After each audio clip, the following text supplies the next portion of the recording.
This conference will now be recorded. So thank you all again for joining our Enhanced Authorization Controls Proximity and Tank Capacity webinar. I do want to take a quick moment to introduce our support team. So my name is Rachel Clark, and I am an Implementation Project Manager here with Comdata. I have been tasked with being the SME, or Subject Matter Expert, for Enhanced Authorization Controls, and I'll be leading our training today. In addition to myself, we also have John Bernstein on the line, who is the VP of Product Innovation. He is the product owner of Enhanced Authorization Controls, so he'll be available to answer any questions that we may see in the chat or at the end and add any additional details as we go throughout the presentation. Justin Demert is also part of our support team. He is the Senior Director of Product and Innovation, and he will be heavily involved in our go-to-market efforts for a lot of our products. So just wanted to make sure that we added him as well to our support team. Here's the agenda for today's call. So we'll talk about Comdata's continuous innovation and product growth. I'll explain what exactly Enhanced Authorization Controls are. We'll address how it works and our current data providers. Then we'll talk about why this product is important. And then we'll do a quick demo. So I'll show you what this looks like in iConnect Data. And then, of course, we'll make time for questions at the end. All right, so as I mentioned, we just want to take a moment to talk about the continuous product innovation of Comdata. So our efforts have always been to create and provide our customers with products that help you have more insight into how your drivers or your employees are using our cards. So we've continued to add products and continue to grow our market by adding different variety of products and flexibility to make sure that you have the information that you need. So, of course, and starting with the fuel cards, adding different integration options for you all, adding additional fraud protection, as well as now with enhanced authorization controls, integrating fuel levels and proximity data into the authorization process. So what exactly does that mean? What exactly is enhanced authorization controls? So I always say that I love this name. So if you think about this at just a basic level, our customers have always had authorization control. So you've always had control over what transactions can be authorized or allowed on your cards. And if you think about it just at a basic level, we've always given you the option to set up spending profiles, so card profiles. So that way you can tell us how much a driver can spend on a purchase, if they can purchase products, and if so, how much they can spend on that. Whether or not they get a cash advance, and if so, how often that resets. So you've always had some type of controls over what transactions can be authorized or approved on your card. And now what we've done is enhance those authorization controls by adding in truck location, tank capacity, and tank level data into the card authorization process. And the goal of this is ultimately just to prevent financial losses related to card fraud and driver theft. So why enhance authorization controls? What we have been seeing are two common types of fraud. Ultimately, one is the truck is not at the merchant where the card is swiped. So if you think about that from a proximity standpoint, the truck is not in proximity to where the card is swiped at the truck stop. And then the second we were seeing is that the gallons pumped exceeds the available tank capacity. So if the tank capacity is 100 gallons and we're seeing 150 gallons were pumped, where did that additional 50 gallons go? So the goal of enhanced authorization controls is really to fight against those two common types of fraud that we're seeing. So how does it do that? Enhanced authorization controls integrates three key types of data to stop this type of fraud. What we look at is the fleet data, which includes the unit number and tank capacity, and the proximity tank capacity profile. So I want to be clear that this proximity and tank capacity profile is something completely different from your card profile, your spending profile. This is specific to the setup of this program. So we integrate that fleet data along with the truck data, which includes the current location of the truck and the fuel tank level, and the merchant data. So we're looking at the address of the location of the truck stop. And ultimately what we do is we combine this information to verify whether or not this transaction is proper or valid. Ultimately, we're using the prompted unit number that the driver enters at the pump to access the truck's GPS or ELD system to determine the truck's location and current fuel level. What we do is we want to see if that truck is actually near the station where the fuel card is being used. And if so, we can then check to see how much fuel the truck needs to fill its tank. So based on the information we receive from the truck system, and of course based on your proximity tank capacity profile setup, we can then determine whether or not that transaction will be approved, declined, or an alert is sent. And there's options to that because there's flexibility in how we set this up. And a lot of that is determined based on that proximity tank capacity profile and, again, your preference. So I don't want you to think that this product is all or nothing. You have to do all proximity or all tank capacity. You can do a combination of both. It's a lot of flexibility. You can do one or the other. So let's kind of take a look at this process of setting up enhanced authorization controls from start to when a transaction happens. So what you'll do first is you'll work with your ComData rep to set up your proximity and tank capacity profile. So again, that profile is separate from the card spending profile, and it basically tells us whether or not you want us to evaluate your transactions for proximity and or tank capacity or tank level. And when we evaluate those transactions, you're telling us whether or not you want us to simply alert you that this transaction would be considered unacceptable and still authorize the transaction, or whether you want us to decline transactions that are deemed not acceptable based on your setup. So again, a lot of flexibility in how we set this up. So once we've set up your proximity and tank capacity profile, we'll also work with you to map each one of your units to a specific telematics device. That way we can determine each truck's location, tank capacity, and current tank level. I do want to point out that you can also set up your own proximity tank capacity profile in iConnect Data, which I'll show you towards the end of this call. In addition, you can also map each one of your unit numbers in iConnect Data. Now, I will say for mapping unit numbers, it allows you to do one-off. So this is a great method if you have maybe a new truck that you're bringing on and you want to connect the telematics device to it. However, ComData actually has a macro that we can run to update all of your unit numbers. So if you are a very large fleet, 100 trucks or more, you don't want to do this one by one, then we're definitely here to help you and can walk you through that process. So once we set up your profile and we've mapped your units, the drivers are ready to start using their cards. So again, the driver will go to the truck stop and they'll swipe their card. They'll be prompted for the unit number. The unit number they enter is the unit number that will go and look at their GPS or ELD device that's in that truck so that we can verify the truck location, tank capacity, and current tank level. So I want to stress the importance of that unit number. It's important that we validate that unit number so that we can make sure the information the driver is entering is accurate. We want to make sure that we're evaluating the right unit number so that we can send back accurate information about this transaction. So again, just important that we're collecting the correct information when that driver is prompted.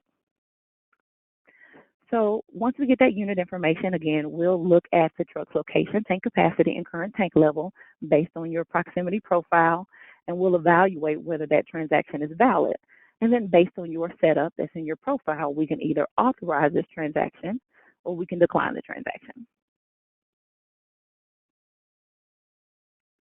So let's kind of look at these two things separately. We'll go into what the proximity check looks like, and then we'll talk about what the tank capacity check looks like. And again, you don't have to do both of these things. This is not an all or nothing product. If you like the proximity piece of it and you just want to set up proximity, we can. If you like the tank check piece of it and you just want to set that up, we can do that as well. So let's look at this from a proximity standpoint first. So again, the benefit of this is you tell us what you want to happen when fraud is identified. And again, you identify that within that proximity and tank capacity profile. So here's what this looks like. When the driver goes to the truck stop and they swipe their card, again, they enter in that unit number. Based on the unit number entered, we'll look at that truck's GPS device to determine their location. So what we'll do first, if you have proximity turned on, is determine if the truck is within proximity to the pump. Typically, we say proximity within 5 to 10 miles. Again, you have the ability to tell us what you deem as within proximity. If the truck is within proximity to the truck stop where the card was swiped, then we'll go ahead and authorize the transaction. However, if they're not, then again, you've told us what you want to happen next. So we can either decline that transaction because the truck is not in proximity to where the card is, or we can alert you, letting you know that this is really an unacceptable transaction, but go ahead and authorize the transaction anyway. So you have the option if you want to just start with maybe the alert and authorization piece, if you kind of want to crawl first before you walk, and you want to start with the authorization piece and just alert you so you can get a feel for how many transactions may truly be out of proximity. We can start there and then move to declining transactions. Or if you want to dive in head first and we just decline transactions that are out of proximity, we can do that as well. So again, a lot of flexibility in how we set this up. If you are like me and kind of need a visual, you want to see what this looks like, this is an example of an actual transaction from one of our existing customers who are using this product today. So this is kind of what it looks like. So what we were able to see is that there was a card swipe at 11:41, and based on the merchant information we collected, it was at a TA truck stop in Kingman, Arizona. Based on the unit number that was entered at the pump, we were able to ping the location of the truck, and the last location ping timestamp for that truck was at 11:38. Based on the location of the truck, we were able to determine that they were on I-40 west of Flagstaff, Arizona, which was actually calculated to be 119 miles away from the actual location of the truck stop. So this customer is set up to decline. So once we noticed that this truck is actually well outside of proximity, we were able to decline this transaction before it even took place. So again, that's the benefit of being able to use enhanced authorization controls. We can stop the transactions before they happen. So you don't have to do the research on the back end or do the dispute on the back end. We can stop it up front. But again, because this product is so flexible, you have the ability to tell us what happens. So if you don't want us to decline those transactions when they happen and you just want us to simply alert you, we can do that as well. But for this specific customer, they are currently set up to decline for those transactions that are out of proximity.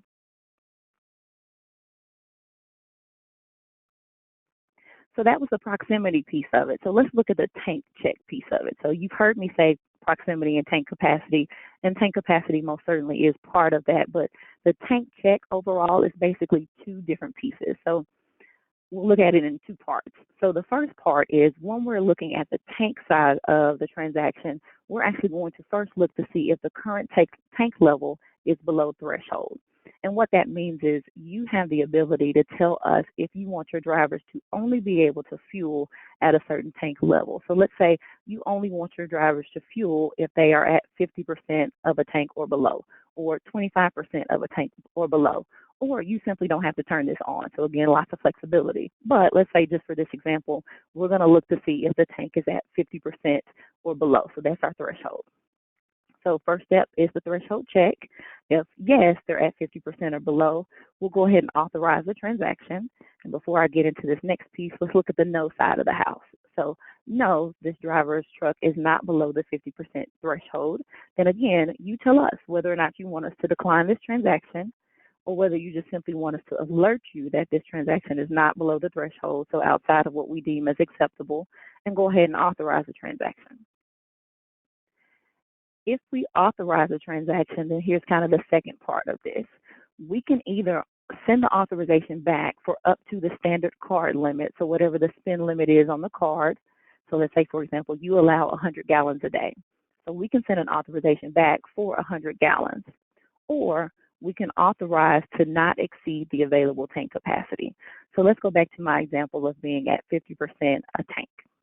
So if they're at 50%, then they only really have 50% of their tank remaining to fill. If their tank capacity is 100 gallons, then we should only be sending back 50 gallons for them to be able to fill their tank. I do want to preference that we do actually send back 50 gallons plus a variance. So whatever the remaining available capacity is plus a variance, and you can tell us what that variance should be. But ultimately, if we receive a ping from a driver's truck, and maybe it was a few minutes ago, but maybe it wasn't 100% accurate. Maybe they were driving up a hill and their tank was offset, the fuel was sloshing around in the tank, whatever the case may be. We like to take into account a variance. So let's say the variance is 10%. So 10% of the 100-gallon tank capacity is 10 gallons. So we'll say that the available tank capacity is 50 gallons plus the 10-gallon variance. So we'll send back an authorization for 60 gallons worth of fuel. Again, just kind of limiting how much fuel they can get to only allow them to get what is really needed, so that way they don't go over what is truly needed for their truck. So again, that is the tank capacity side of this product. So I do want to go over our provider. So we currently today work with Geotab and OmniTrack, the ES platform. In addition to those two, we do have a generic API that we can work with you on. Basically, it allows you to push that data to us so that we can still get the GPS and tank capacity, tank check information. We're also looking to work with these additional providers in 2021, so Samsara, Verizon, Trimble, and Teletrack. I do want to point out that Samsara and Teletrack are on track to be ready and live by early quarter 2 of this year. So those are on track and will be coming very soon.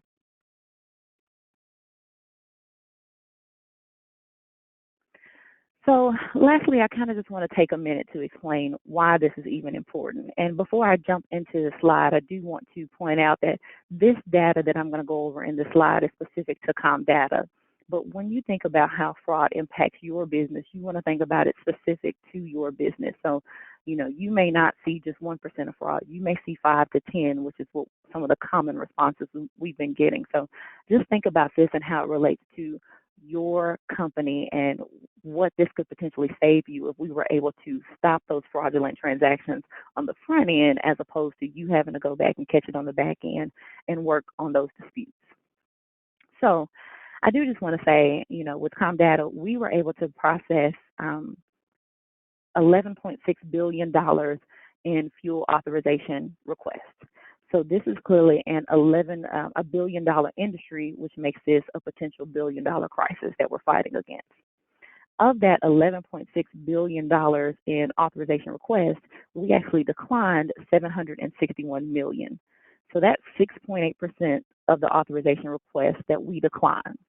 So again, not all of this is related to, just specific fraud. So we can't call it that. Some of this could be related to, system controls or fraud detection, or it could be related to adherence to your setup, so your card spending profile.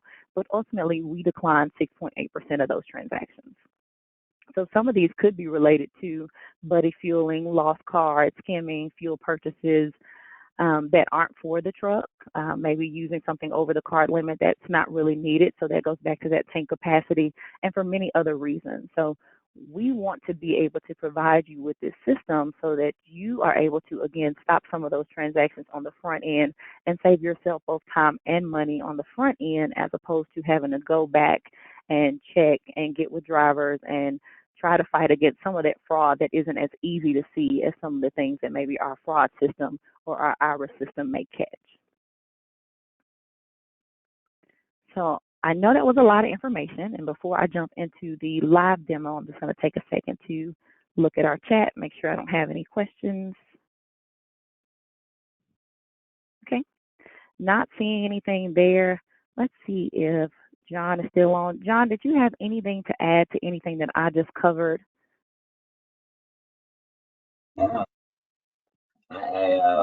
Nope, I'm good. I couldn't have said it better myself. Okay, awesome. Thank you.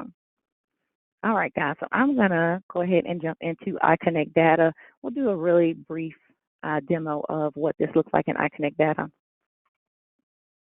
So I'm going to go ahead and log in.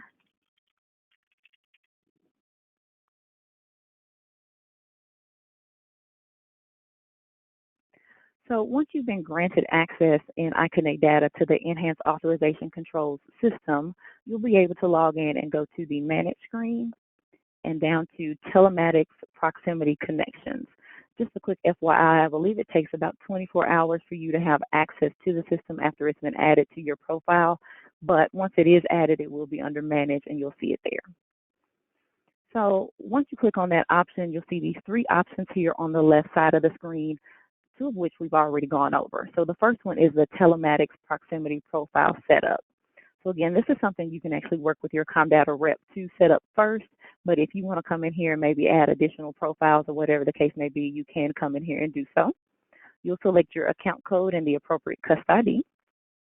And if I click search, then any of the profiles that we've already set up will come up. Or if you want to basically add a new profile, you can just click on Add a Telematics Profile. And so again, a lot of this information is basically you telling us what system you use, how we can access the system, whether or not you want us to evaluate for proximity, whether or not you want us to evaluate for the threshold, so the tank level check, and whether or not you want us to restrict quantity. So when we send back a quantity or a dollar amount, should we send it back based on what's available in the tank? So a lot of this is just basic setup information. Again, you can work with your account manager. We can also set up the email addresses for anyone who needs to receive an alert if a transaction is deemed unacceptable or out of proximity or unacceptable in terms of the fuel setup. So, or even if we set up a new device. So just again, a lot of flexibility in how we set this up, but this is where you can come in and view those profiles and also where you can come in and set them up if you want to do it yourself. But again, you can work with your ComData representative to get those set up. I also mentioned the capability to map your devices. So this is actually where you would come in to do that. Again, I think this is great if you maybe have a one-off, maybe you have a new device that you're trying to map. But if this is us just getting started and maybe you have 100 to 1,000 or however many devices, it's probably best to work with your ComData rep because we have a macro that can quickly update this information, map it to your unit numbers, retrieve that tank capacity information, and it'll be much easier for you. But if you come in here, of course, you see the account information again. You'll select the profile, again, the profiles that we just set up, and then you can map a device. If you click on retrieve, it'll pull up any unit numbers and any unassigned devices. So if you just click on the two and click map, then we'll go ahead and marry those two devices. So very easy to do, but again, if you have several, please work with your ComData rep first. And then lastly is the telematics and proximity alerts section. So you can change any of these filters here to look at specific statuses, to look at different reason codes, to look at different custody IDs, whatever the case may be. You can change this date range. I'm going to go ahead and back up maybe just one day just so you can kind of see what this looks like. Oops. Just so you can see some data, and you'll see all of the information here if you scroll down and you just scroll across to look at the full details of this. So any alerts, or really any transactions, authorizations will show up here. So you'll be able to see the transaction details, so the truck stop, the truck location, the timestamp. And if you scroll over, you'll be able to see the proximity evaluation. So this tells us whether or not you're set up to decline transactions based on proximity, whether or not this truck was actually within proximity or outside of proximity. And then, of course, the fuel evaluation section, same thing, whether or not you're set up for the fuel check on this profile, whether or not we're declining transactions based on what we deem acceptable versus unacceptable, the true information on this truck, so what their fuel level was, what their tank capacity is, et cetera, and then the status, so whether or not this transaction was unacceptable, meaning it was out of proximity, or it was unacceptable in terms of their fuel level, the threshold, and the amount that we sent back, or whether it was an acceptable transaction, and you'll be able to see the evaluation decision, so whether or not we authorized the transaction or declined it. And so this is, again, where you can come in and see all of your alerts. If you get a call from a driver and you just want to come in and maybe override, you do have the option to do a one-time override if you know that that transaction is valid, or if you get a call and you know that transaction is completely out of proximity and you think that card has been lost or stolen, you actually can also come in here to the alert section and block cards as well. So pretty straightforward, pretty simple. That is the iConnect data section of this. And so now we have some time for questions. So I don't think I see anything in the chat just yet, but if any of you all want to unmute yourselves, feel free to do so now. We're happy to answer any questions you may have.